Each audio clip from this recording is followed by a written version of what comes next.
I'm Christy Hartman. Welcome back to my channel. As you can see, this video is starting out a little differently than usual. Let me take you on this crazy adventure in gel printing. Have you ever had a gel printing session where nothing goes as planned? That happened to me very recently. But as I often say, a good gel print is just a layer away, or in this case, maybe 2 or 3. Watch as this develops. My friend Teresa Aragona of Teresa's Crafty Cabana uses frequently her Distress Oxide or her Distress inks on the gel plate, and I thought maybe I should give it a try. And so I brought out a number of them. Some of them I use, some I don't.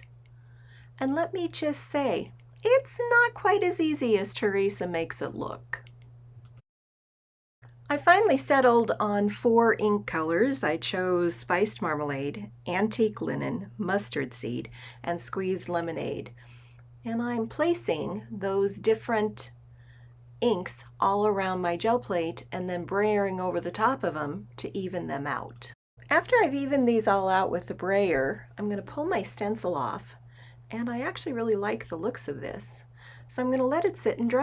I've had this set of stamps for quite a while. This is a Carabella stamp by Bridget Coops, and they don't even make this stamp, I don't believe, anymore, but you could probably find something similar. I actually let this dry for a little while and then decided that I needed to protect the layer of ink from the rest of the print, and I went over the top of it with this pearl yellow from Amsterdam. And when I pull the stencil off, I'm actually pleasantly surprised. It's gorgeous. I decided that I wanted some drama in this piece, and so I'm going to pull out some carbon black and these 10-inch doilies that I've had for a long time. These are a paper doily. You can find them in a lot of different craft stores. I'm going to start adding this black around the outside edges of this piece, and then using the doily, I'm going to remove a good share of that black paint. I specifically chose to use the open paint so I had a longer working time. And I'm using this little 2-inch brayer to add the paint around the outside edges just kind of randomly and without a whole lot of thought. And to be perfectly honest, this kind of went very badly. I did not care for this at all. I thought it looked blotchy, and I thought that the black did very little. It did not add the drama that I thought it was going to add. I'm going to lay that 10-inch doily down along the edges of where I added the black paint. I'm going to brayer over the top of the paint, and this doily is going to remove a good share of that black paint. Unfortunately, it didn't work quite like I had envisioned, although I've done this same technique before and it worked beautifully, but not this time. I decide that I want to protect this gold layer from the next layer, which is going to be my pull layer, because I'm going to use dioxazine purple to pull this with. And I want to give that gold layer a little bit of protection from the purple, because purple and yellow are opposites on the color wheel, so it's going to become a neutral color. And I really do firmly believe in using this isolation coat, which is what I'm doing here. And this is Smalt Hue from Golden.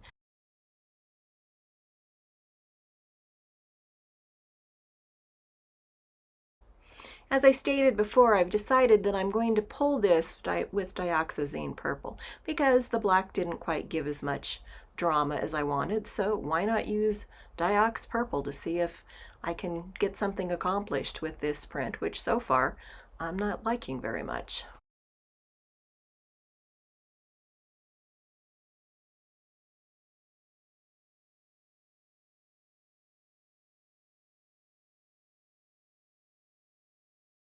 Let's pull this print. And as I'm pulling it, the gold is very vivid. It's very bright. That part I'm liking. I don't like the black around the edges. But let's see what happens when we look at it once it's pulled. Okay, not quite as terrible as I thought it was. We could probably lighten it up a bit. These are my Black-Eyed Susan stamps. They're available from PM Artist Studio. We're going to stamp some Black-Eyed Susans on this one. Brayer it out. Let's start with this one, and we're just going to stamp down into it, get some paint on there. That might be too much paint, I'm not sure. Let me just stamp it off once. And let's just lay it down. Pull it off. Oh, actually that looks kind of cool.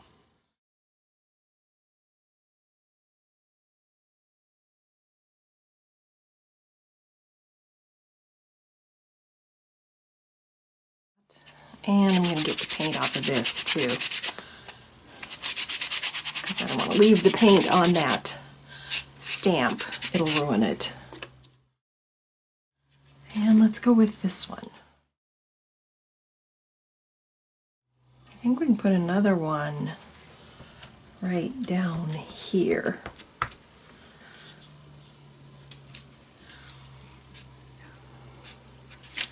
Yeah, I messed that one up. I mushed it, which is okay. We'll fix it. This is pretty well dry. What I'm going to do is I'm going to use this. This is just a piece of fun foam. I've had it forever. It just has a great dot pattern. I'm going to use a little bit of this PBO 358 and a little bit of 356.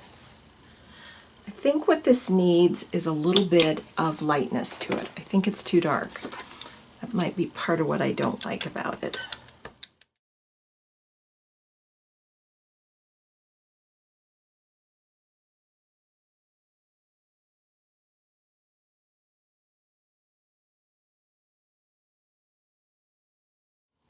I don't know if you can see all that. I think it's looking kind of cool. I want some right here. Okay, we're going to let that sit and dry. I'm going to take a piece of, this is just a baby wipe. I'm just going to wipe that off. So I'm liking this so far. I like the addition of the stamps. I love the addition of the blue spots. I still want to lighten this up just a bit. So I'm going to try this pearl blue.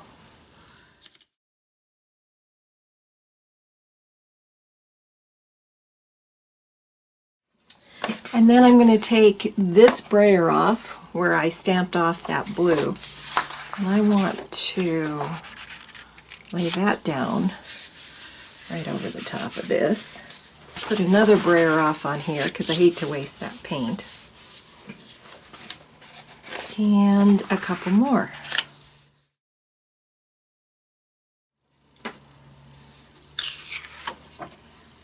Ooh, that's beautiful. Let's see what happens here. Ooh, that's beautiful too. Look how pretty that is. I like that. Now that lightened that up quite a bit. Look at that shimmer on there. Now that I think is super interesting. It gave it a real light translucency. You know, when you're gel printing and you're frustrated with something and it just isn't turning out the way you want, sometimes if you persevere, serendipity happens. That's what happened here. I like this better now that I put the lighter color over the top of it. I do think it's kind of intriguing. You know, what would I do with it? I had this, which I stamped off onto a brayer off when I was stamping all of these. And when I was adding some of the iridescent blue to this, I put some on this one, and then I was like, oh, okay, now, here we're talking. I think we can make a card out of this. I think we could put this over the top, this underneath, and use this all for a background. So let me go cut some paper and I'll be back and we'll make this. I am going to use chipped sapphire on this.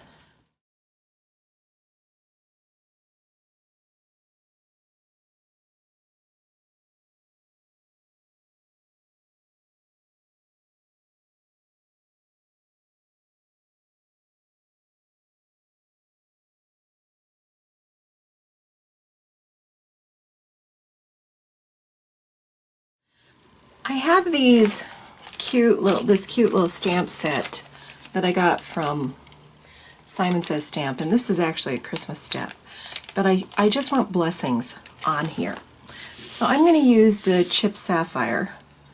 I have masked over the top of the part where it says Merry Christmas Blessings, and we're going to stamp just this blessings onto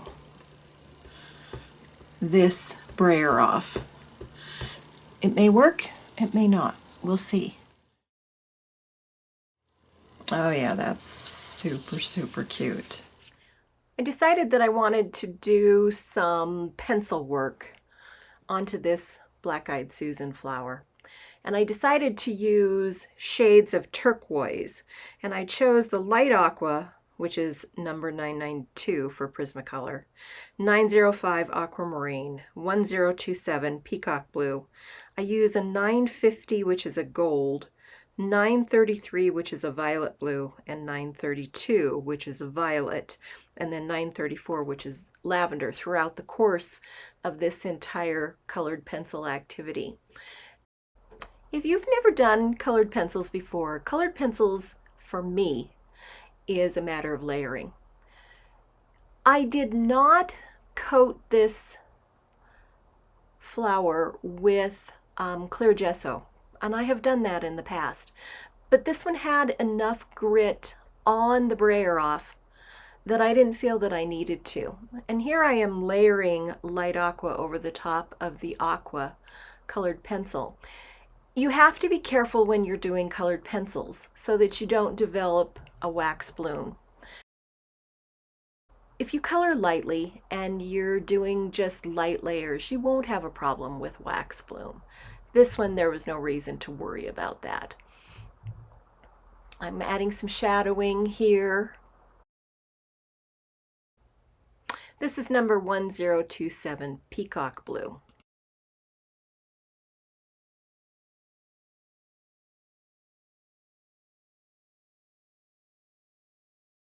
Now this is the powder blue that I'm going over the top of, and what this does is this lighter color blends those previous layers together.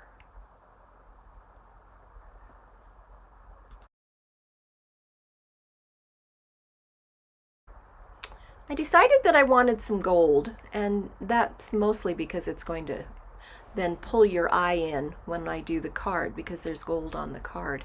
And this is an actual Prismacolor gold colored pencil, and it really is beautiful. Now looking at this, I decided that I needed some darker shadows, and I decided to do some shading with, I believe this is violet blue, number 933. I'm just going around some of the shadowed areas around the outside edge of this flower.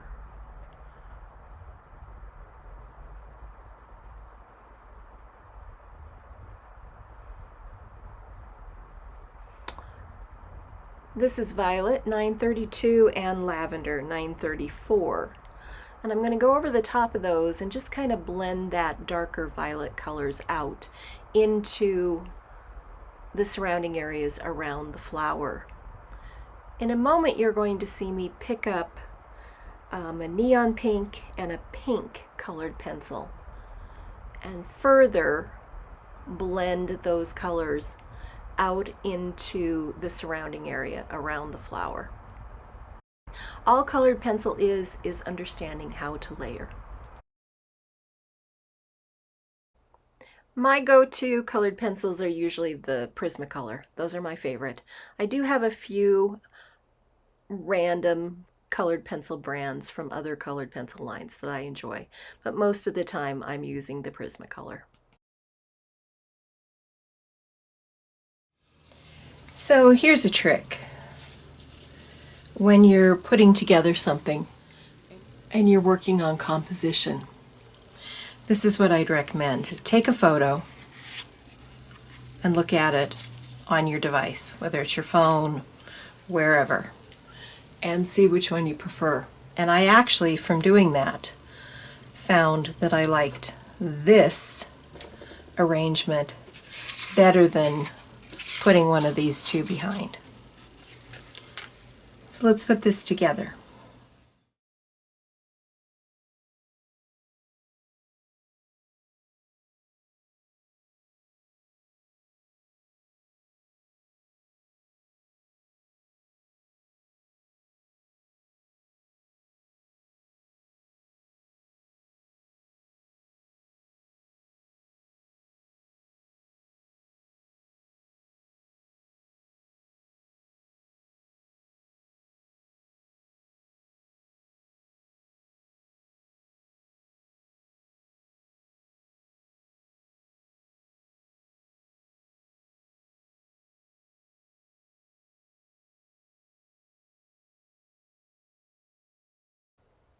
I think most of this is probably self-explanatory, but I thought I would comment on just a few things.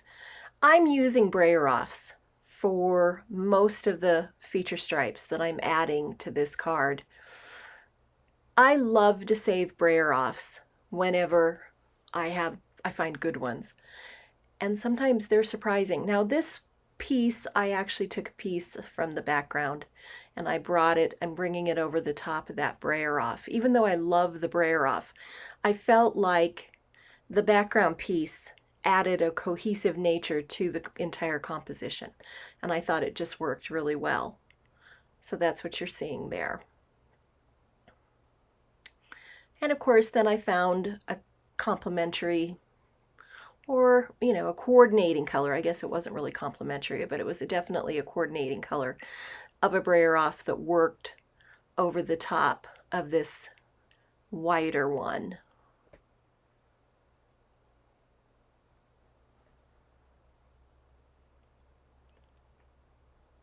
And then I add my sentiment, and I'll add the flower and we'll be done. I think that looks lovely. All right. And then let's put this somewhere in here. Let's ink up the edges.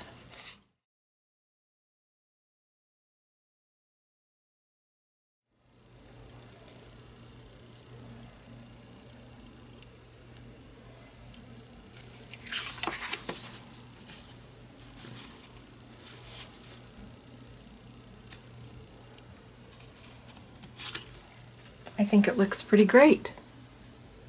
That is a card worthy of giving as a gift. Thanks for joining me. I hope you see how you can take a print from kind of a disaster to a finished, beautiful project. It just takes a little creativity and it takes a whole lot of perseverance. Don't forget to like, subscribe if you're not already a subscriber.